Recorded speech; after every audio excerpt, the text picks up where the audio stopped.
और हम उससे बात करने से पहले हम एक बेसिक प्रश्न पूछना चाहते हैं, बेसिक सवाल पूछना चाहते हैं। शरद जी, हमारे श्रोता इस एपिसोड को क्यों सुने और अपना कीमती समय क्यों दे? अगर आपको लगता है कि आपका स्वास्थ्य बिल्कुल सही है, तो आप नवीन जी के साथ संपर्क में आएं और उनको बताएं कि आप बिल्कुल स्वस्थ हैं और दूसरों को भी इंस्पायर कर सकते हैं। और अगर आपको लगता है कि कहीं कुछ कमी है और कहीं ना कहीं से आपको बस एक हल्की सी चीज कुछ पकड़ में आ जाए, तो आप अपना स्वास्थ्य वापस ट्रैक पे लेंगे, तो इस सेशन को जरूर सुनिएगा। और कहीं से आप ना उम्मीद हो रहे हैं और कहीं ना कहीं आपको एक कड़ी चाहिए कि वापस से उम्मीद बंधे, तो भी इस सेशन को जरूर सुनिएगा। बहुत बड़ी दी गाइडिंग वॉइस हिंदी में आपका स्वागत है। टीजीवी हिंदी आपके बेहतर भविष्य के लिए, और मैं हूँ नवीन समला और मैं हूँ Payal Mittal. The guiding voice platform का फाउंडर एंड चीफ होस्ट यानी व्यवस्थापक और मुख्य मेजबान, और मैं हूँ टीजीवी हिंदी में आपकी को host. The guiding voice Hindi के माध्यम से हम इस दुनिया को कुछ बेहतर बनाना चाहते हैं। हम महत्वपूर्ण बातें करते हैं जिससे कि आपके जीवन और करियर को कुछ बेहतर बना सके।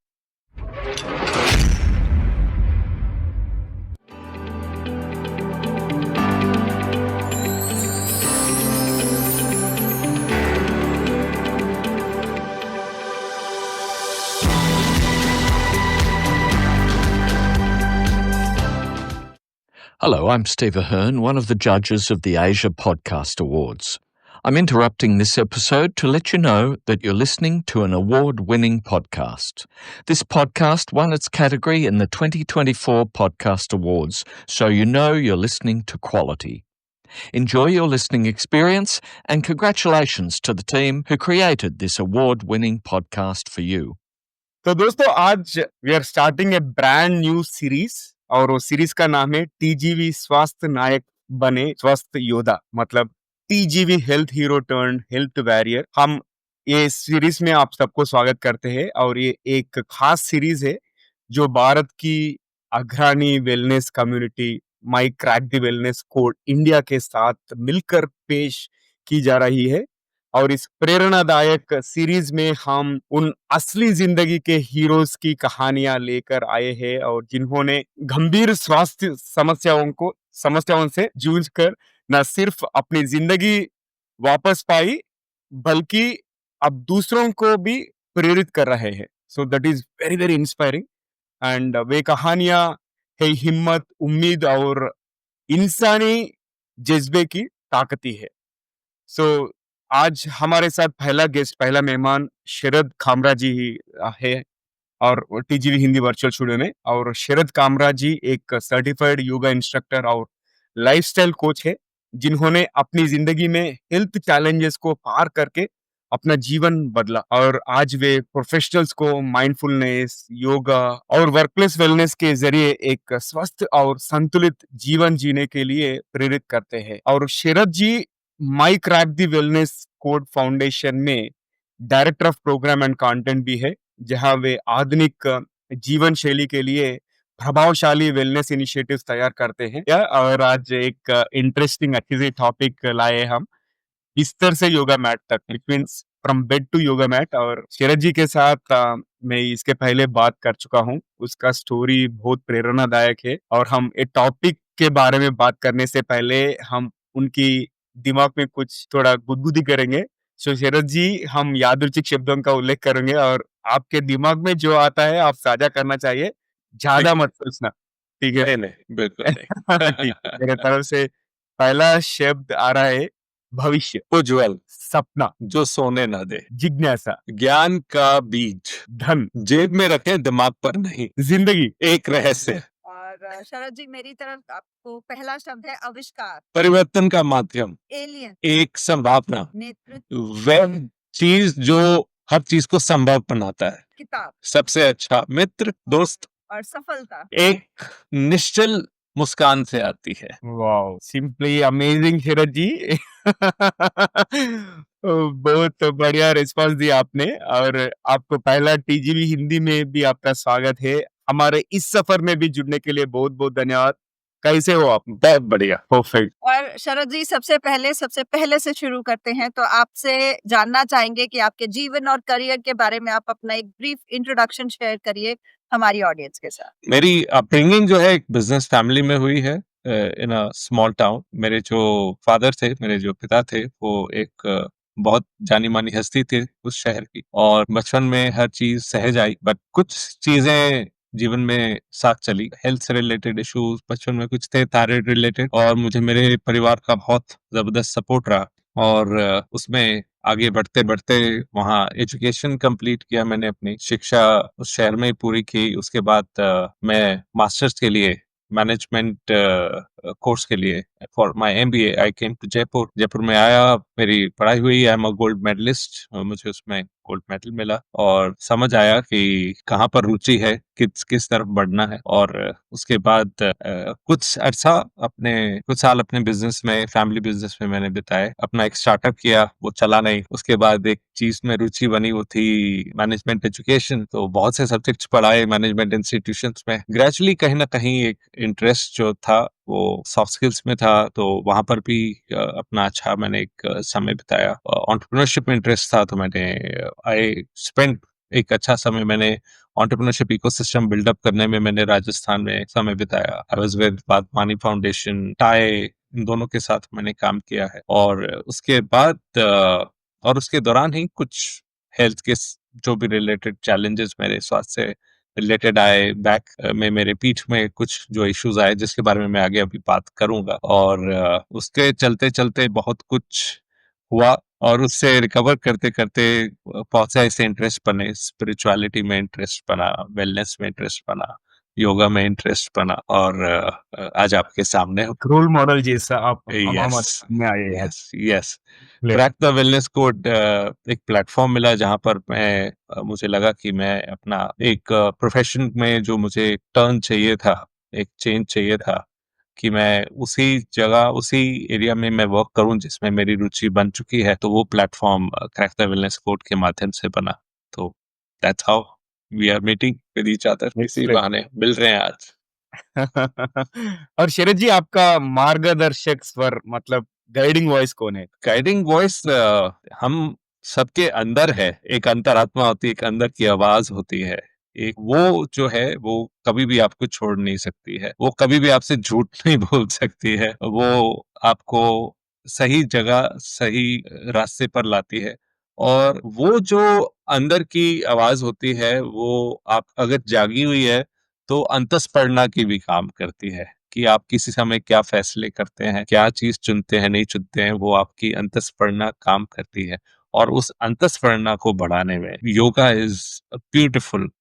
योगा एक बहुत अच्छा माध्यम है उसको पाने का। और बहुत खूबसूरत सा सफर लग रहा है, जिसके बारे में हम आगे आपसे बात करेंगे। लेकिन जानना चाहेंगे कि इस पूरे सफर में ऐसी कौन सी 3 चीजें हैं जिसकी वजह से आपको लगता है कि आज आप यहाँ तक पहुंच एक तो विश्वास, अटूट विश्वास कि सही ही होगा, ये अपने आप को बताना बहुत जरूरी है। और दूसरा, कोई भी विकट परिस्थिति आती है आपके जीवन में तो आपको और ऊपर उठाने के लिए आती है। ये धारणा अंदर बनानी बहुत जरूरी है कि परिस्थिति आई है तो इससे ऊपर भी मैं निकल ही जाऊंगा।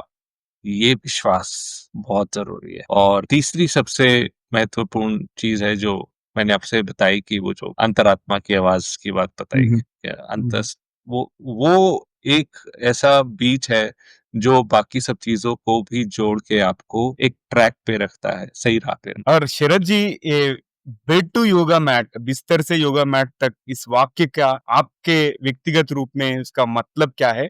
और वो कौन सा टर्निंग पॉइंट था जिसने आपको इस सफर की शुरुआत करने के लिए प्रेरित किया है? ये किस्सा जाता है तकरीबन 21 साल पहले की बात है। मैं बीकानेर से जयपुर वापस आ रहा था और बस में सफर कर रहा था, और अचानक से बहुत बड़ा झटका लगा। मैं था भी बिल्कुल व्हील के ऊपर वाली सीट पे, और जैसे ही वो झटका लगा तो मैं ऊपर उछला और फिर वापस सीट पर आया। और नींद में था, कुछ ज्यादा उस समय पता नहीं चला। लगा कि हाँ कुछ हुआ है, सिर्फ इतना ही था। और नींद खुल गई, और उसके बाद लगा कि अच्छा भाई ठीक है, थोड़ा अनईजीनेस है। पता नहीं था कि अंदर क्या गड़बड़ हो चुकी है। जैसे ही सीट से ऊपर उठने लगा तो लगा कि अच्छा, शरीर बहुत टाइट है, पीठ जकड़ी हुई है। तो लगा कि चलो नींद से उठा हूँ, ठीक हो जाएगा, कोई बात नहीं। थोड़ा-सा आगे चलने लगा तो लगा ये तो गड़बड़ है। नीचे उतरने लगा बस से तो पैर ही नहीं नीचे गया। लगा ये तो कुछ ज़्यादा ही गड़बड़ है। और उसके बाद कैसे-तैसे मैं घर पहुँचा और आई वाज़ ऑन बेड। बिस्तर पे। तो वहाँ जो एक बहुत ऐसी चोट थी, मुझे अपने शहर से जयपुर शिफ्ट हुए कुछ 6 ही महीने हुए थे और फैमिली के साथ था मैं 6 महीने। छोटा-सा बच्चा था 6 महीने का ही मेरा साथ में। तो वो जो सफ़र था, वो रिकवरी के लिए, इलाज के लिए अलग-अलग डॉक्टर्स के पास गए, best of the best ortho surgeons के पास गए, फिजियोथेरेपिस्ट के पास गए, आयुर्वेद डॉक्टर्स के पास गए। जिसके पास जा सकता था वो मैं गया। Due credit for that goes to my wife. मेरी पत्नी को ये श्रेय जाता है कि वो उन्होंने कहा कि नहीं, तुम्हें बिस्तर पे तो नहीं देखना मैंने, चलो इलाज करेंगे तुम्हारा। तो उसी एक सफ़र का एक आयाम ये भी आया कि मेरे जो इन-लॉज़ थे, मेरे ससुराल में भी मेरे लोगों ने काफ़ी मदद की। ढूँढा किस-किस को दिखाएँ। एक अच्छे नेचुरोपैथिस्ट ने मेरा इलाज किया, मेरे को एक वॉकिंग पोज़ीशन में वापस लेकर आया। तो वहाँ से सफ़र शुरू हुआ। थोड़ा रिकवरी तो हो गया कि हाँ, चलना-फिरना चालू, अपना हल्का-फुल्का काम। बट वो इस पोज़ीशन में मैं नहीं था कि मैं एक फुल टाइम कोई जॉब ले सकूँ, काम कर सकूँ। तो जो मैंने बताया इतने सारे सब्जेक्ट्स पढ़ाए मैनेजमेंट में, तो वो एज़ अ विज़िटिंग फैकल्टी मैंने पढ़ाए। उसके बाद 2007 में कुछ अलग अनुभव हुए। मैंने आर्ट ऑफ लिविंग का एक कोर्स किया जिसमें सुदर्शन क्रिया सीखी, जिसमें थोड़ा-सा योग प्राणायाम सीखे। वहाँ से लगा कि भई जो मुझे फिज़ियो एक्सरसाइज़ करा रहा था उसमें बहुत सी चीज़ें तो योगा में कॉमन हैं, तो ये मैं खुद क्यों ना करूँ? तब ये चीज़ जागी कि भई मुझे खुद भी करना चाहिए। नहीं तो फिज़ियो ने जितना बताया एक्सरसाइज़ कर ली एंड ऑल, तो एक वो लोअर गियर लाइफ़ होती है ना। तो जैसे ही योगा सीखा, प्राणायाम सीखे, सुदर्शन क्रिया सीखी, तो एक चेंज फ़ील हुआ, एक एनर्जी लेवल बेटर हुआ और वहाँ से योगा मैट तक आना शुरू हुआ और फिर वो सफ़र खत्म नहीं हुआ। लगा कि मैं ठीक हो गया हूँ, तो बहुत सी ऐसे जो भी आसन सीखे, प्राणायाम सीखे, ऊर्जा अच्छी लगी, लगा कि मैं और काम कर सकता हूँ। तो वापस ट्रैक पे I life, full time jobs भी किए और थोड़ा बहुत विजिटिंग जो चल रहा था वो भी किया। तो ऐसा लगा कि ये चीज़ तो बड़ी ज़बरदस्त है। तो वहाँ से फिर सफ़र आगे चलता गया। योगा टीचर ट्रेनर बने, लोगों को सिखाया, आयुष मंत्रालय से भी सर्टिफिकेट मिला, लेवल 3 बन गए, हैप्पीनेस प्रोग्राम टीचर बन गए आर्ट ऑफ लिविंग में, वेलनेस टीचर बने। तो ऐसे कड़ी से कड़ी चलती गई, आगे बढ़ते गए। ट्रैजिक से इंस्पायरिंग होती जा रही है आपकी जर्नी। चलिए हम आपकी सक्सेस की बात करेंगे इसमें ज़रूर से कि आपने कैसे सक्सेस हासिल करी जहाँ पर आप, लेकिन उससे पहले के दौर में जाते हैं जब आपकी सेहत शायद सबसे खराब हाल एट द लोएस्ट जिसे बोलते हैं, क्योंकि वो जानना भी ज़रूरी है because when you hit the rock bottom आप वहाँ से ऊपर आते हैं। तो उस समय आप शारीरिक और मानसिक रूप से किस दौर से गुजर रहे थे? क्या ख़्याल थे? क्या मन में चलता था? हमें वो बहुत रुचिकर बात है ये। मुझे वो घड़ी याद आ रही है जब मैं बिस्तर पे लेटा हुआ था। तो मानसिक स्तर से आई वुड से कि मैं एज़ कंपेयर टू, अगर मैं शारीरिक स्तर से तुलना करूँ, तो मैं मानसिक स्तर से बेटर था। क्योंकि मुझे ये लगता था कि अभी ये कहानी का अंत नहीं है, पिक्चर अभी बाकी है और उसमें यस ऑफ कोर्स फैमिली का बहुत बड़ा रोल रहा। मेरे पेरेंट्स बहुत अपसेट थे। उनको लगता था कि अभी तो जयपुर शिफ्ट हुआ है, उनको लगता था चलो इसको वापस ले जाते हैं। तो मैंने कहा नहीं, मैं वापस तो जाने वाला नहीं हूँ। तो वो एक संकल्प अंदर पक्का था कि मैं जो काम करने आया हूँ वो काम तो यहीं करूँगा। तो जो मेरे लिए अपॉर्च्युनिटीज़ हैं, मौके हैं, उस छोटे शहर में नहीं थे। तो ये तो चीज़ पक्का थी कि मैं जाने वाला नहीं हूँ। तो अब करना क्या है? ठीक होना है। तो ये चीज़ पक्की थी कि ठीक होना है और वापस से ट्रैक पे गाड़ी को टालना है। शारीरिक स्तर पर कमज़ोरी बहुत थी। उठकर चलना, थोड़ा-सा डिपेंडेंस फ़ील करना, स्पेशली जब आप जवान हैं और you have a beautiful wife और आपका एक प्यारा बच्चा है, तो आपको लगता है कि नहीं, अभी तो बहुत कुछ है जीवन में। तो not the time to hang the boots, अभी कुछ छोड़ने की ज़रूरत नहीं है, अपनी हिम्मत इकट्ठी करनी है। ये बात तो पक्की थी। राइट। इतना अंदर तो विश्वास कहीं न कहीं था। तो वहाँ से ये जो संकल्प था कि मुझे ठीक होना है, वो ही दौड़ाता था, अलग-अलग जगह जाता था। उस चीज़ से मेरा ज्ञानवर्धन बहुत हुआ। कहाँ पर कौन-सी थेरेपी, कौन-सी पैथी, किस तरीके से उसने मुझे लाभ दिया, अच्छा लगा उससे। मुझे लगा कि मेरा स्वास्थ्य पहले से अच्छा हो रहा है। तो ये सब चीज़ें जो थी उसकी एक बहुत अहम भूमिका रही है। तो मैं ये नहीं कहूँगा कि मैं 100% कॉन्फिडेंट था, अंदर डर थे। वो अननोन का जो होता है कि पता नहीं क्या होगा, वो बीच-बीच में आता था। ऐसे फेजेज़ आते थे, बट मैं अपने आप को खींच लेता था और उसमें इंस्पायरिंग बुक्स का बड़ा अच्छा रोल रहा कि मैं अच्छी इंस्पायरिंग पॉजिटिव थिंकिंग बुक्स पे मेरा फोकस रहता था। तो वो मेरे को मेंटली और इमोशनली स्ट्रांग रखता था। ओके। और आप इसके पहले योगा के बारे में बताइए ना। योगा ने आपके रिकवरी में क्या भूमिका निभाई? I think it played a prominent role. मैं जानना यस। चाहता हूँ कि किसने आपको योगा को इंट्रोड्यूस किया? मैंने जैसे बताया कि आर्ट ऑफ लिविंग में जो मैंने प्रोग्राम्स किए, जब मैंने अच्छा। सुदर्शन क्रिया सीखी, तो उसमें सीधा आप क्रिया नहीं करते हैं। उसमें आप कुछ हुँ। हल्के-फुल्के व्यायाम करते हैं, कुछ आसन करते हैं, प्राणायाम और ध्यान सीखते हैं। तो जब आप वो करना शुरू करते हैं तो कहीं न कहीं जो भी स्टिफनेस है, जो बॉडी में जितनी भी जड़ता है शरीर में, वो खुलने लग जाता है शरीर। तो एक तो वहाँ से अच्छा महसूस होना शुरू होता है। फिर जिस तरीके से अलग-अलग आसन आपके शरीर के अलग-अलग अंगों पे काम करते हैं, तो वहाँ से भी थोड़ा-सा आराम मिलना शुरू हुआ। और ख़ास तौर पे वो आसन जिनका प्रभाव मेरे को सीधा लगा मेरी पीठ पे पड़ रहा है, उनका मुझे लगा कि वो गेम चेंजर है एक तरीके से। उसने कहानी बदलनी शुरू कर दी। मुझे लगा कि अगर मैं ये चीज़ रोज़ करूँ तो मेरे I can be fit and fine, मैं बिल्कुल ठीक हो सकता हूँ। तो ऐसा दौर सोचिए कि जब आपको डॉक्टर ने कहा हो कि भैया अब आपके जो प्रॉब्लम आया है, संकट आया है आपकी पीठ पे, आप आगे झुकना तो पूरे जीवन भूल ही जाइए। वो फ़ेज़ से वो फ़ेज़ पे आना कि आपने आसन सीखे, सूर्य नमस्कार करना सीखा और सूर्य नमस्कार सिर्फ किया नहीं, फिर जब आप टीचर ट्रेनिंग प्रोग्राम में जा रहे हो, तो आपने 108 सूर्य नमस्कार किए। तो फ्रॉम वो स्थिति की डॉक्टर ने कह दिया पूरे जीवन आगे झुकना भूल जाइए, से 108 सूर्य नमस्कार करना। तो वो एक अपने आप में एक कहानी है, रुचिकर है बहुत। कैसे कायाकल्प हुई और उसका एक जो बीच का जो बिंदु है कहानी का, वो बड़ा ज़रूरी है कि मैं हल्के-फुल्के आसन करता था, हल्का-फुल्का मूवमेंट करता था, लगता था ठीक है चलो चल रहा है। और थोड़ा बहुत डर-डर के सूर्य नमस्कार के आसन सीखे थे जब मेरी तबीयत ठीक नहीं थी। फिजियोथेरेपिस्ट की वजह से मूवमेंट आ गया था तो मुझे लगा चलो मैं करके देख लेता हूँ। उसपे भी घर पे बहुत डाँट पड़ी थी कि अभी तुम ठीक हुए हो और तुम अभी पंगे ले रहे हो अपने शरीर से। तो मैंने कहा कि भई नहीं, I am in safe hands. जो मुझे सिखा रहे हैं वो सब जानते हैं। अच्छे-अच्छे योगा टीचर्स थे वहाँ पर।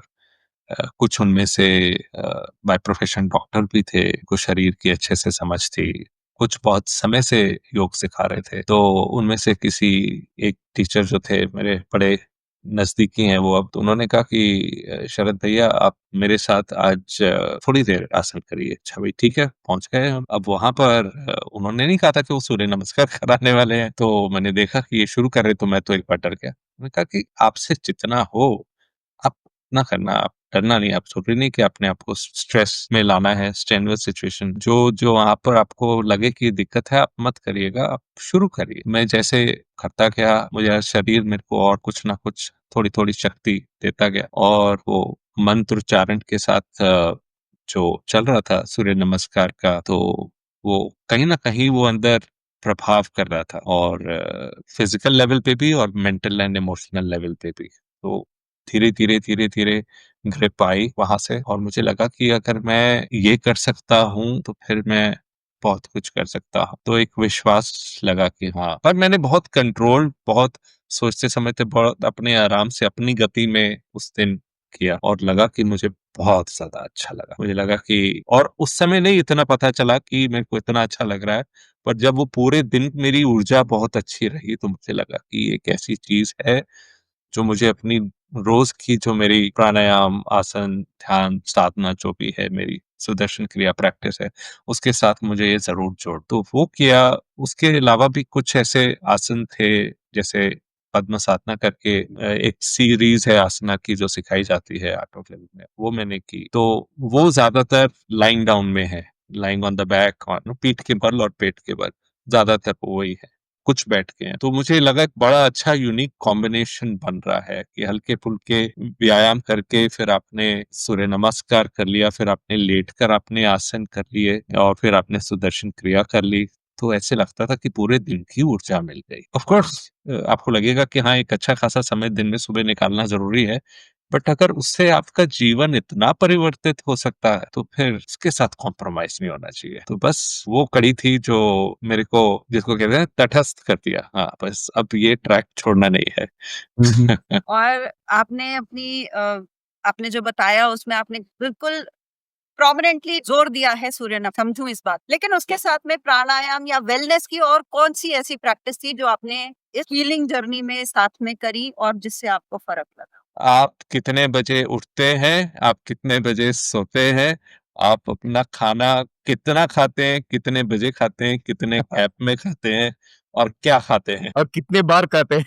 हाँ हाँ, कितने बार खाते हैं, ठीक है ना। तो आज की डेट में मैं सिर्फ 2 बार भोजन करता हूँ। एक बार सुबह 10-11 के आसपास, और दूसरा शाम के 6 बजे के आसपास। और उसके बीच में छोटे मोटे मिनी मील्स, लगता है कि कुछ भूखे तो फ्रूट हो सकता है, कुछ हल्का फुल्का हो सकता है, और तो एक बहुत लिमिटेड इनटेक रहता है फूड का, जो कि नपा तुला है। और ऐसा नहीं कि आपको शौक है खाने पीने का तो आप सब छोड़ देंगे, पर हाँ, संतुलन, बैलेंस, कितना पोर्शन। मैं, मेरे पास वेलनेस से रिलेटेड कुछ कई बार लोग आते हैं और बातचीत करते हैं, तो मैं पूछ भी लेता हूँ क्या खाते हैं, कितना खाते हैं। तो अक्सर ये होता है कि आपको किसी चीज का बहुत शौक है तो आप उसको ज्यादा भर लेते हैं, तो थोड़ा सा उनको ज्ञान देना पड़ता है कि भी ठीक है, स्वाद अपनी जगह है, लेकिन पेट से पूछना भी जरूरी है कि तुम ले कितना सकते। सो आई वुड से एक आयाम है आपका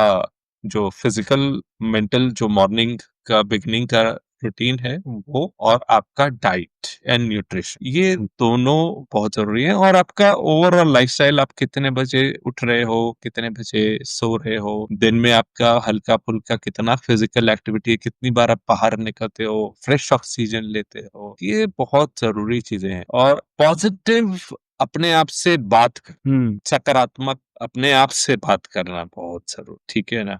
ये जहां पर इंसान इसमें फिसलने लगता है तो फिर वो नीचे ही धंसता जाता है, ठीक है ना। ये आप कह सकते हो कि मन की माया है। और हम अब माइंडसेट शिफ्ट के बारे में बात करेंगे, क्योंकि जब लोग एक बड़ा एक्सीडेंट हो जाए, नहीं तो if they come across any lifestyle diseases, उन सोचता है कि मेरे जिंदगी यहीं पर खत्म हो गई, राइट। वो ऐसा वालों को, बहुत लोगों को देखा मैंने, Yes. राइट। जब आप बिस्तर पर सीमित थे, like when you are bound और stuck to bed, hmm, versus where you are today, like hmm, in terms of becoming a health warrior, hmm. आपके सोच में कैसे बदलाव आया? सोच में बदलाव लाने के 2 कारण होते हैं।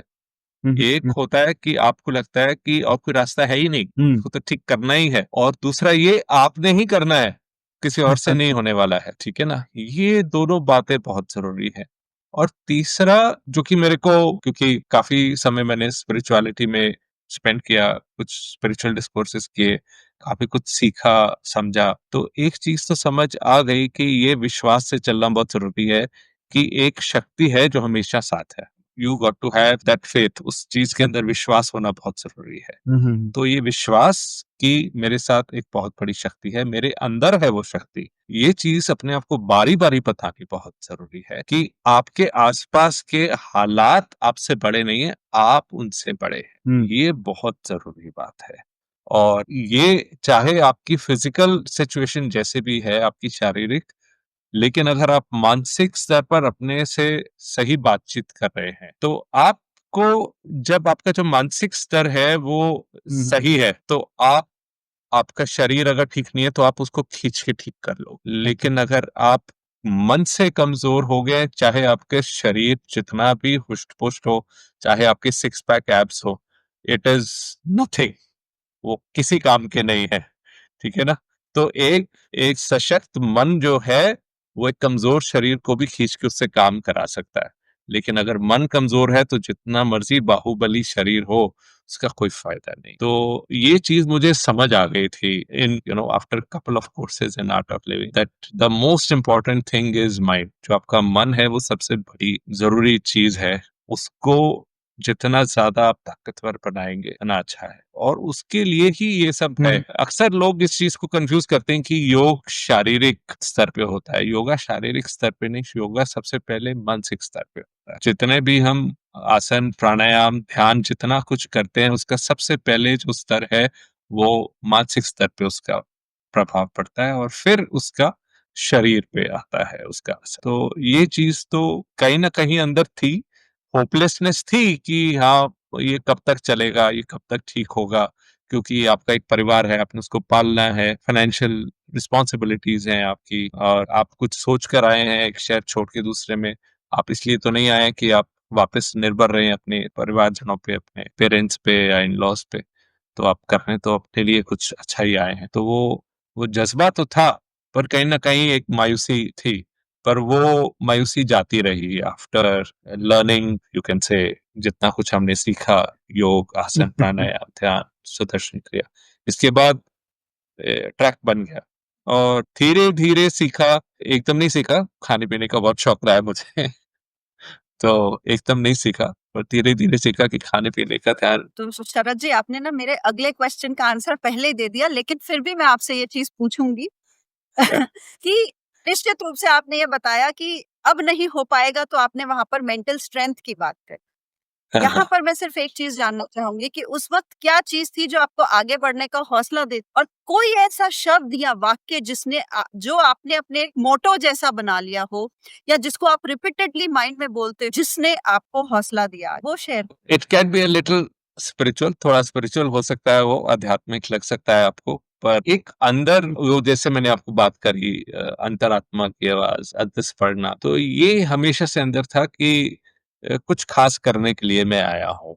ये जीवन जो है मेरा कुछ खास करने के लिए नहीं है, ये मतलब सफर करने के लिए नहीं है, जूझने के लिए सिर्फ नहीं है, कुछ खास करने आया हूँ। तो वो अंदर जगाए रखता था बत्ती, तो वो मुझे आराम नहीं करने देता था।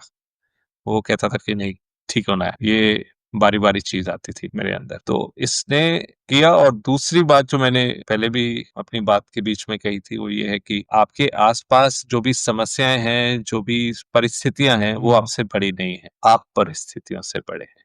ये चीज़ मैंने अपने आप को बारी-बारी कही, एंड मुझे लगता है ये बहुत हद तक ये एक सच है और एक सही है। आप कहीं भी जाएँ, परिस्थितियाँ कुछ भी आ सकती हैं आपके सामने। आप चाहे अपने शहर में हैं, आप किसी दूसरे शहर में, किसी दूसरे देश में हैं, आप दिन है, रात है, कोई भी परिस्थिति है, आप परिस्थितियों से बड़े हैं, परिस्थितियाँ आपसे बड़ी। वो आपको ऊर्जा देती हैं कि आप कैसे उन सब मुसीबतों को पार करते हुए बाहर निकले। और अगर आप अपने जीवन को पीछे मुड़कर देखें तो कितनी बार ऐसे होता है। कोई मुसीबत आई, टल गई। जब बच्चे थे, स्कूल में पढ़ते थे, एग्जाम में बैठते थे, रिजल्ट की डर होती थी, तो क्लास चेंज होती गई, पास होते ही गए ना। फिर कॉलेज में आए तो भी पास होते गए, आगे पहुंच गए। और कोई भी फिजिकल लिमिटेशंस भी आई, आप बीमार पड़े, कुछ भी हुआ, तो आप ठीक हुए ही ना वापस। तो ये जो है, आप देखें अपने जीवन को पीछे मुड़कर, तो ऐसी तो कोई परिस्थिति नहीं जो बनी रही, जो बदली नहीं। तो ये भी गुजर जाएगा, दिस टू शैल पास। वो नहीं रहा तो ये क्यों रहेगा। एक बात का तो बड़ा क्लियर प्रभाव पड़ा जो मैंने देखा मेरे अपने जीवन पे, कि मुझे गुस्सा बहुत ज्यादा आता था, अब नहीं आता। आता भी है तो मतलब ऐसे आया, और तो हंसता भी हूँ, हंसाता भी हूँ। तो ये तो एक पहलू है। और दूसरा, अपना बिजनेस किया मैंने, फैमिली बिजनेस भी मैंने किया, अलग अलग तरीके के जॉब्स भी किए। पर जो मैं काम मैंने जो कड़ी आर्ट ऑफ लिविंग से स्टार्ट हुई, जब मैंने योग सिखाना शुरू किया, मैंने लोगों से वेलनेस के बारे में बात करनी शुरू की, अलग अलग कोर्सेज इसी से रिलेटेड मैंने पहले सीखे, फिर कोर्सेज लेने शुरू किए। मुझे लगा कि जो मुझे एक अंदर की शांति, एक तृप्ति जो यहाँ मिल रही है, वो कहीं नहीं थी, जो भी आज तक मैंने किया किसी चीज में। तो लगा कि इसमें रुकना चाहिए। पर अब परिवार वाले हैं, अब सबको डर लगता है कि भैया ये इस ट्रैक पे चलेंगे तो कहीं सन्यासी नहीं बन जाए, और कई लिमिटेशंस होती हैं। आप you have to be aware. आपको इस चीज का एहसास होना चाहिए कि आपके आसपास आपके लोग हैं जो आप पर निर्भर हैं, जिनका जीवन आपसे जुड़ा है। तो आप कोई भी डिसीजंस जो हैं अपने लाइफ के, वो सिर्फ अपने आप को देखते हुए नहीं ले सकते, को ये देखना पड़ता है कि उसका प्रभाव दूसरों पे क्या पड़ेगा। तो फिर इस तरीके के मौके की तलाश में मैं था कि मैं कोई वेलनेस रिलेटेड इनिशिएटिव से मैं जुड़ूं, तो इसलिए फिर ऐसा हुआ। तो जो सोचा वो हो गया, क्रैक द वेलनेस कोर्ट में आ गए। पिछले 3 साल से मैं इसी में हूँ। उससे पहले 5-6 साल, 7 साल, 8 साल मैंने काफी काम इसमें किया, आर्ट ऑफ लिविंग के माध्यम से किया, बिल्कुल सेवा के भाव से किया। और उस टाइम 2 फाड़ में जीवन चलता था, ये मेरा जॉब है, ये मेरा काम है, ये मेरी सेवा है। तो लगा कि इससे जुड़ता ही कुछ मिल जाए तो अच्छा है। तो आप अपनी ऊर्जा को बचा भी सकते हैं और उसको सही दिशा में लगा भी सकते हैं, और अच्छा काम कर रहे हैं आप, लोगों का भला कर रहे हैं। शरद जी, एक चीज होती है, हम्म, हम लोग सोचते हैं कि शायद इन्फ्लुएंस ना सिर्फ सेलिब्रिटीज लोग या बहुत कुछ जो कर चुके हैं वो कर सकते हैं दूसरे लोगों, लेकिन आपकी स्टोरी सुनते हुए बहुत इंस्पिरेशन मिल रही है। क्योंकि जब आप एक फ्रॉम आपने जैसे बिस्तर से योगा मैट को एक एक टैगलाइन बनाया है अपने जीवन का, तो बहुत इंस्पायरिंग स्टोरी है। आज जब हमारे पास है कुछ शेयर करने हम्म, के लिए, क्योंकि ये हमारा पर्सनल एक्सपीरियंस है, दूसरे के एक्सपीरियंस से हम कुछ नहीं कह सकते, लेकिन पर्सनल एक्सपीरियंस से बहुत सारी चीजें कह सकते हैं। तो अब आप अपनी ये कहानी को कैसे इस्तेमाल करते हैं कि दूसरों की मदद हो सके या उनको प्रेरणा मिले? मैंने इस तरीके से अपने आप को मैंने ठीक किया। अब पहली बात तो ये बताओ कि हिम्मत किस लिए हार रहे हो? मेरे साथ थोड़ी देर योग करो, थोड़ी देर व्यायाम करो, और अ, एक पॉजिटिविटी देना लोगों को बहुत ज़्यादा ज़रूरी है। अलग-अलग लोग अलग-अलग परिस्थिति में होते हैं। तो जब जैसे ही आप कुछ अच्छे वचन उनसे बोलते हैं और उनको बोलते हैं कि तुम चिंता मत करो, मैं तुम्हारे साथ हूँ और इसको अपने ठीक करेंगे। तो जिस संकल्प से आप, अच्छे संकल्प से आप बात करते हैं, उसमें उनको हिम्मत आती है। और जब आपकी कहानी वो सुनते हैं, समझते हैं कि अच्छा भाई तुमने ऐसे कर लिया? तो हाँ, मैंने कर लिया। और अगर आप पीछे, ऐसा मेरे साथ जीवन में होता रहा। ये टैग लगना लाइफ़स्टाइल कोच या वेलनेस कोच, इससे पहले ही ऑलरेडी ये सब शुरू हो गया। जैसे मैंने देखा मेरे अंदर सुधार हुआ है, तो ये सब चीज़ें तो शुरू हो गई है, टैग्स तो बाद में आए। और तब आए जब मैंने सोचा कि नहीं, मेरे को अपना जीवन इसी में आगे लेकर जाना है। जब आप लोगों से बातचीत करते हैं, जब आप अपनी बात उनसे बताते हैं कि देखो मेरे को इस तरीके की दिक्कत आई थी और मैं इस तरीके से ठीक हुआ हूँ।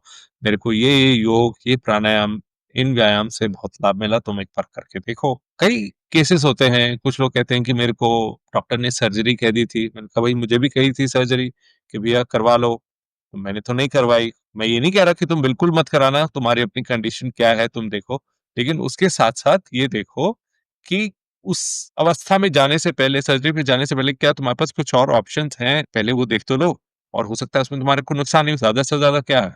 फ़ायदा नहीं होगा, तुम्हें लगेगा कि नहीं फ़ायदा मिला, करके तो देखो। तो इस तरीके से लोगों से बातचीत करते हैं, और कितने लोग ऐसे हैं जिन्होंने अपना लाइफ़स्टाइल इतना, क्या कहेंगे, ढीला बना लिया है, और उसके अंदर कुछ भी उन्होंने, एक अच्छी दिन की शुरुआत करना, सुबह कुछ करना, सही समय पर रात को सोना, सही समय पर भोजन करना, इसको इतना पीछे रख दिया है।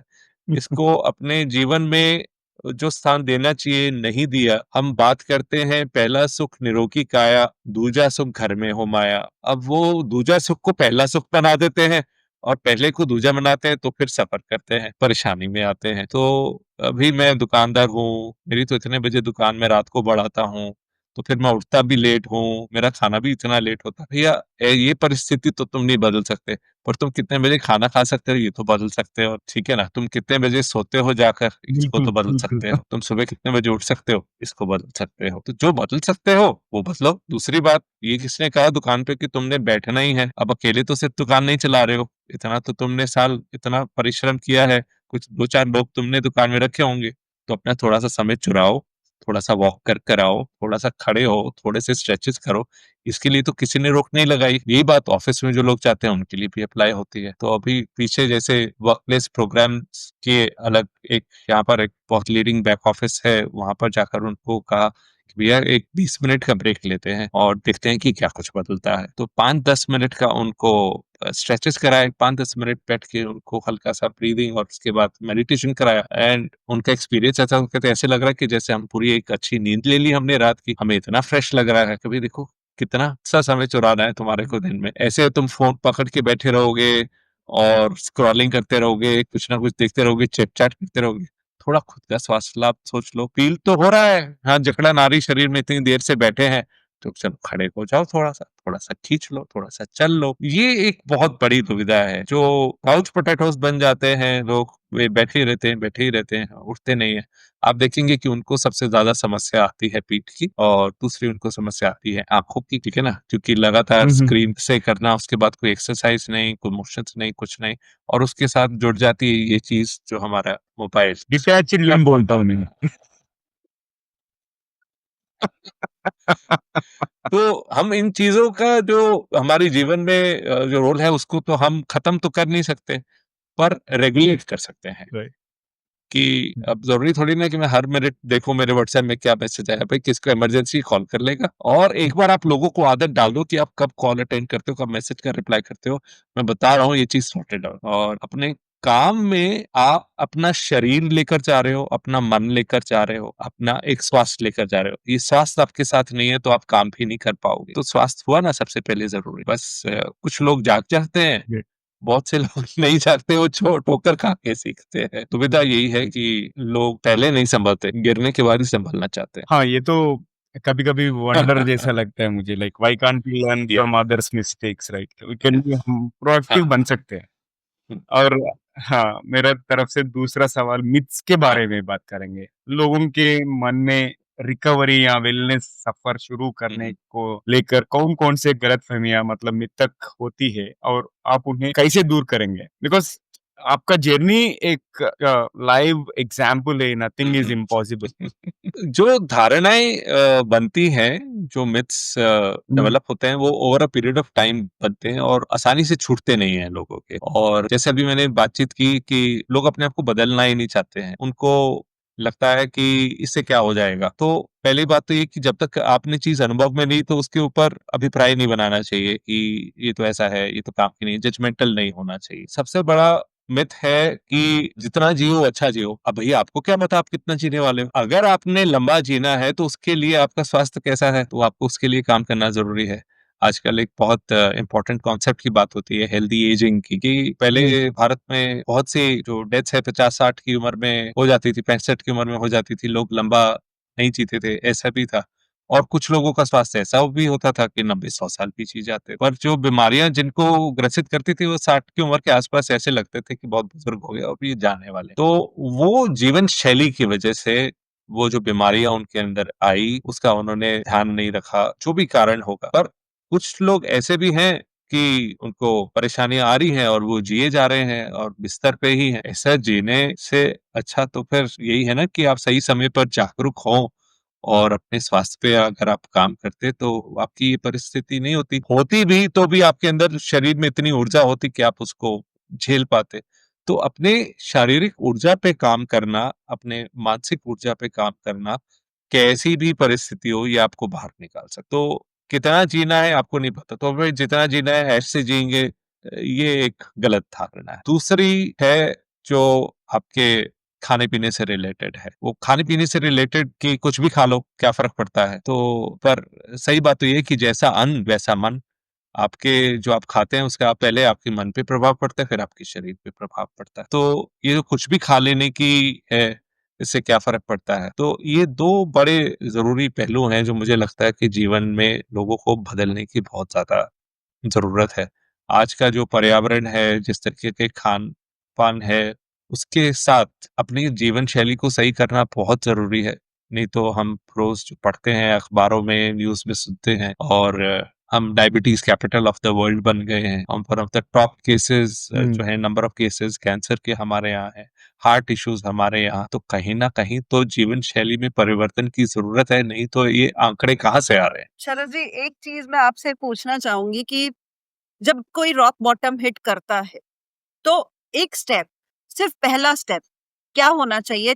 क्या वो physical wellness, mental wellness, spiritual wellness, emotional wellness, या इन्हीं सब के हेल्थ जो डिपार्टमेंट है, emotional health, spiritual health, physical health या मेंटल हेल्थ, कौन सा ऐसा पहला? मेरे को जिस चीज ने मदद की, वो कहीं ना कहीं मैं कहूंगा कि एक पैशन जो जिसको कहते हैं, स्पिरिट ऑफ लाइफ जिसको कहते हैं, जो आपको छोड़ देने का, हार मान जाने की इजाजत नहीं देता है, वो मुझे लगता है कहीं ना कहीं स्पिरिचुअल इंटेलिजेंस से जुड़ा हुआ है। हम सबके अंदर वो है, पर जब हम उस ज्ञान को वापस सुनते हैं तो अंदर से अंदर वो वापस दृढ़ होता है।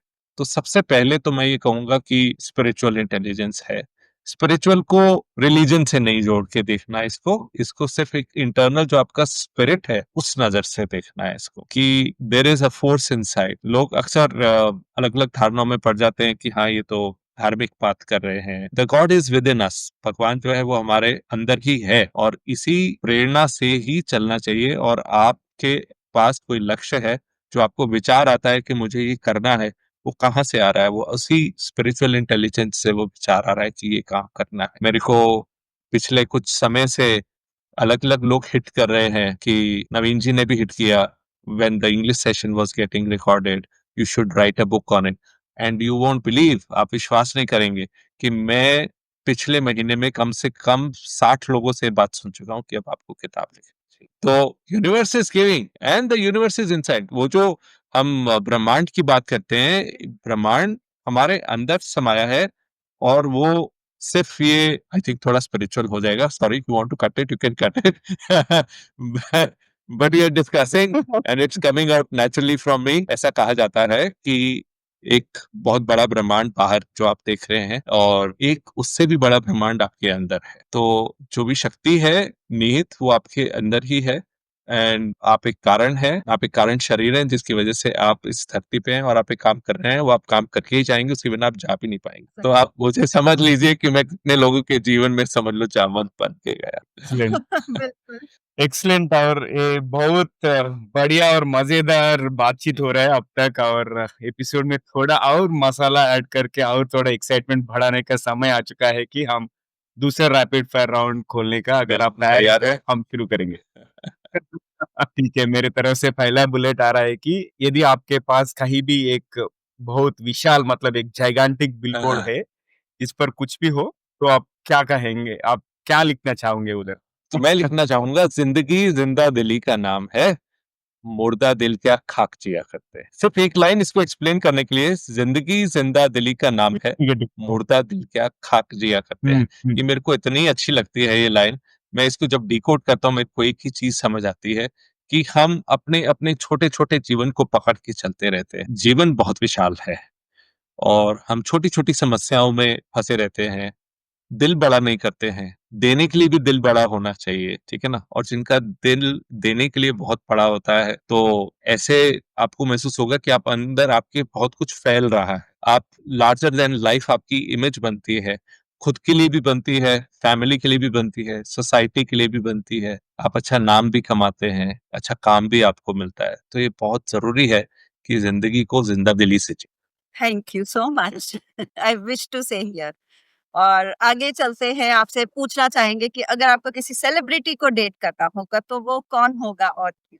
मुझे तो एक ही नाम समझ आता है हमेशा, और वो ये है कि the founder of art of living गुरुदेव श्री श्री रविशंकर जी। मैं उनकी एनर्जी लेवल देख के बहुत अमेज होता हूँ। 2-2.5 घंटे की नींद है उनकी, सुबह उठ के उनका सब रूटीन चलता है और रात को भी लेट तक होते हैं और सारा दिन उनका काम चलता है। पूरे दिन उनकी जो ऊर्जा बनी रहती है और वो हर किसी से ऐसे कनेक्ट करते हैं जैसे कि पता नहीं कब से उनको जानते हैं। Wow. And you will be surprised, all of a sudden he'll come and say, hey Sharad, how are you? और आप कहोगे अरे यार मेरे को इनको मेरा नाम भी याद है। So look at the memory, or look at the presence of mind, look at the devotion to service, the way throughout 24/7 working, traveling at least 20 countries in a year, 20 देशों की यात्रा करना, शायद इससे ज्यादा हो हर साल में। 30-35 से 40 सालों में इतनी बड़ी संस्था बना लेना जो कि 160 से ज्यादा देशों में फैली हो। तो लगता है कि आपको कुछ समय मिल जाए उनके साथ तो क्या ऐसी कुछ ज्ञान की बात पता चल जाए जो आपके जीवन को एक और अलग ही आयाम पे ले जाए। तो उनके साथ जरूर मुझे मौका मिला तो जरूर समय बिताऊं, या जैसे आप मेरे से बातचीत कर रहे हैं, पूछ रहे हैं, मेरे को ऐसे ही बातचीत करने का मन मिल जाए। मैं बहुत फॉलो तो नहीं करती हूँ, हम्म, लेकिन मुझे उनकी एक चीज बहुत अच्छी लगती है, वो है उनका tone of voice. The way he talks is very very polite polite, and very poised. Yes. So yes, I have learned from him. I tried to put it in my practice, but yes, this is something I like about him. हाँ जी, मैं manifest करता हूँ कि एक दिन TGV platform में गुरुदेव का interview हो जाए। yes. आई थिंक दैट वाह। Biggest blessing. ऑलराइट, अगर मेरा दूसरा सवाल, अगर आप एक दिन के लिए नियंता यानी डिक्टेटर बन के एक ऐसा नियम बनाने का मौका मिले जिसे सभी को मानना होगा, तो आप क्या नियम बनाओगे? 6 बजे से पहले सब लोग अपना बिस्तर छोड़ दें सुबह।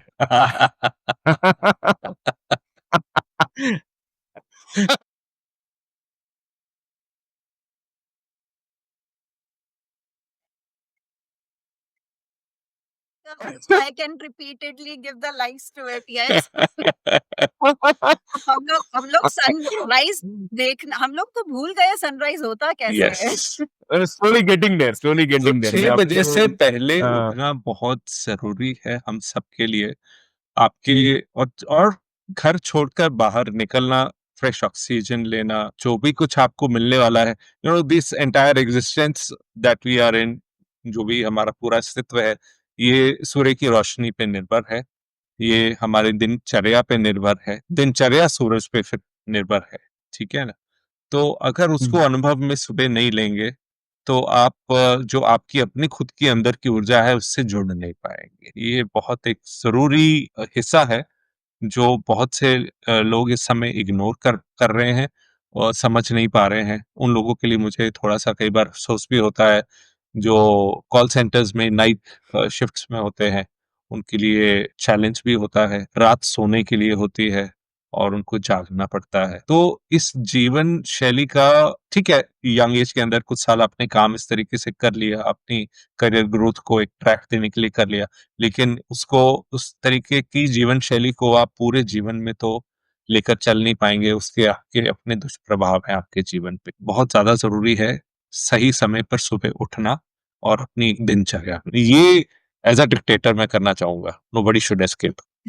अगला सवाल ये है कि आपने सेलिब्रिटी के साथ डेट तो हमें बता दिया, लेकिन ये चीज है कि किस फिल्म के रीमेक में आप हीरो या हीरोइन बनने का मौका मिले तो वो जरूर करना चाहेंगे। ऐसे तो मूवीज का इतना ज्यादा मुझे शौक नहीं है, पर हाँ कुछ फिल्में हैं जो बहुत पास में रही, जिनको मैं दोबारा चला के देख लेता हूँ तो अच्छा लगता है। जो रोल गुरु में अभिषेक बच्चन ने किया था, मैं चाहूंगा मैं वो रोल करूँ। और दूसरा सवाल है कि अगर आपको अपना जीवन किसी के साथ बदलना पड़े तो वो कौन होगा और क्यों? बदलना पड़े, ये जीवन ही हाँ। बहुत अच्छा है, क्यों बदलूं मैं? Once a question was put to, एक बार लता दीदी से एक प्रश्न पूछा गया था कि इस जीवन में आप लता मंगेशकर बनी, अगले जीवन में भी कभी कभी पूछा गया, तो उन्होंने कहा कि मैं अगले जीवन में लता मंगेशकर नहीं बनना चाहूंगी। लता मंगेशकर की क्या पीड़ा वो मैं ही जानती हूँ। तो मैं ये बात बहुत अच्छे से जानता हूँ। हमको अक्सर लगता है कि शायद सामने वाले का जीवन मुझसे बहुत अच्छा है। ऐसा नहीं, सबकी अपनी अपनी कहानियां हैं और सबकी अपनी अपनी दुविधाएं हैं। तो मैं अपने जीवन से बहुत संतुष्ट हूँ, बहुत खुश हूँ, तो मैं किसी से क्यों बदलूं इसको। मैं और ज्यादा समय लोगों को दे पाऊं और अच्छे से इस लोगों को और ज्यादा मदद कर पाऊं, मैं ऐसा जीवन चाहूंगा आगे का। और शरद जी, आपने पूरी अपनी जो लाइफ जर्नी बताई है निश्चित रूप से बहुत इंटरेस्टिंग रही है, और कभी कभी ख्याल आया होगा आपके दिमाग में कि कुछ तो एक ऐसा आधुनिक यंत्र हो, फैंटेसी गैजेट हो, जो या तो मैं बनाऊं या मैं उसको बनता हुआ देखना चाहूं, that brings change in the whole world. तो वो क्या है? मन का मीटर जैसे ही वो नकारात्मक की तरफ जाए, अलार्म बजने लग जाए, सायरन बजने लग जाए कि तुम्हारे अंदर नकारात्मक आ रहा है। और after that amazing second rapid fire round, हम आखिरी एक सवाल पूछना चाहेंगे कि जो अभी उभरते हुए युवा है उनको आप ऐसा क्या सलाह देना चाहेंगे इन जनरल? जो उभरते हुए युवा हैं उनको 3 मुख्य बातें हैं जो मुझे लगता है कि उनको उसके बारे में सोचने की बहुत ज्यादा जरूरत है। पहली बात तो ये है, कबीर का एक दोहा है, सहज पके सो मीठो होए। जो चीज ग्रेजुअल बिल्टअप होती है, हम जवान होते हैं, युवा ऊर्जा होती है, हम चाहते हैं हर चीज़ बहुत जल्दी हो, लेकिन किस गति से चीज़ें होती हैं उनकी अपनी एक रिदम होती है जिससे चीज़ें होती हैं। तो पेशेंस होना बहुत ज़्यादा ज़रूरी है। कहाँ पर पेशेंस दिखाना है, कहाँ पर उतावलापन दिखाना भी अच्छा है, ये विज़डम, ये विवेक होना बहुत ज़रूरी है।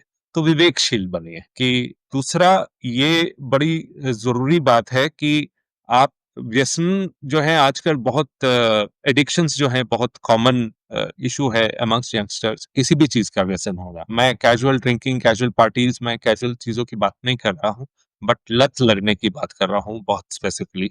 एडिक्शन एक बहुत बड़ा रोग है और वो आपसे सब कुछ छीन लेता है। आपसे आपकी खुशी छीन लेता है, आपसे आपके परिवारजनों को दूर कर देता है, आप जो जीवन में जो आप लक्ष्य लेकर चलना चाहते हैं, वो आपसे दूर कर देता है और आपको गलत संगत में रखता है। तो व्यसनों से दूर रहना बहुत ज़्यादा ज़रूरी है। तीसरी और बहुत ज़रूरी बात है, जो आपके रिलेशनशिप्स हैं, जो आपके कनेक्शन है विद अदर पीपल, वो उसमें इन्वेस्ट करिए। जो आपको लॉन्ग रन में काम आता है, वो आपका इन्वेस्टमेंट इन रिलेशनशिप है और वो रिलेशनशिप कैसे बनता है? तब बनता है जब हर चीज में आप प्रॉफिट एंड लॉस नहीं देखते हैं। हैव अ गुड हार्ट, एक अच्छा दिल रखिए, एक बड़ा दिल रखिए, मदद करने के लिए तैयार रहिए। ये आपके हार्मोनल बैलेंस के लिए भी बहुत ज्यादा जरूरी है। आप अच्छा काम करते हैं, आपके अंदर अच्छी ऊर्जा आती है। तो ये चीजें हैं जो अक्सर भूल जाते हैं बच्चे बड़े होते हुए और अक्सर इसके लिए कई बार जिम्मेदारी पेरेंट्स की है और बचपन से आदत ये डाली जाती है, टिफिन उनको आप खास बनाकर देते हैं, कहते हैं किसी से शेयर मत करना, तुम्हारे लिए स्पेशल बनाई है। तो वो जो शेयरिंग का कॉन्सेप्ट ही बाहर होने लग जाता है बचपन से। तो ये बहुत जरूरी है कि आपको खुशी मिले कि आपने किसी के लिए कुछ किया। तो 3 हो गए और इसमें एक चीज जोड़िए कि जिसको आप कभी भी नहीं भूल सकते हैं, वो ये है अपनी दिनचर्या अच्छी रखें। जैसे हमने आज पूरे इस एपिसोड में भी हमने बात की, दिनचर्या अपनी अच्छी रखें। किसी भी समय सो जाना, किसी भी समय उठ जाना, किसी भी समय कुछ भी खा लेना, ये कुछ समय तक तो आपको आकर्षित कर सकता है, पर ये आपके जीवन को, आपके स्वास्थ्य को एक मुसीबत में ला सकता है। सुपर्ब! बहुत शानदार और बहुत अमूल्य बातें बताई आपने और हमें तो बहुत मज़ा आया ये कन्वर्सेशन, ये बातचीत। आपको टीजीवी हिंदी में इंटरव्यू एक्सपीरियंस कैसे लगा? बहुत अच्छा लगा। नवीन जी, अपने हिंदी एक्सेंट पे काम करो भाई। कुछ जगह आज मैं अटका, मेरे को चीज़ें ध्यान थी और एकदम लगा ब्लैंक हो गया मैं। क्या मैंने सोचा था कि हाँ, मेरे को ये बात करूँगा मैं। नहीं, आप तो एंग्रॉस हो गए ये कन्वर्सेशन में, इसलिए वो भूल गए होंगे। एक चीज मैं ना यहाँ पे कहती हूँ कि जब हमारे पास बहुत कुछ होता है शेयर करने के लिए, हमारे पास तब शब्द नहीं शब्द नहीं होते, हम आते। उनको कैसे बहुत सही बात, बिल्कुल सही कह रहे हो राइट। आप। बिल्कुल सही बात। वो भूलना इज नॉट डेलिब्रेट, वो भूलना इज जेन्युइन, तो it's okay. Hmm, thank you for nice words. Thank you. ये आखिरी के बाद से पहले आपसे सभी से एक विनती है कि अगर आपने अभी तक टीजीवी चैनल को सब्सक्राइब नहीं किया है तो जरूर कर लीजिए, और अगर आपको ये नई श्रृंखला जो है हमारी वेलनेस के ऊपर पसंद आए तो अपने 3 करीबी लोगों के साथ जरूर शेयर करिए।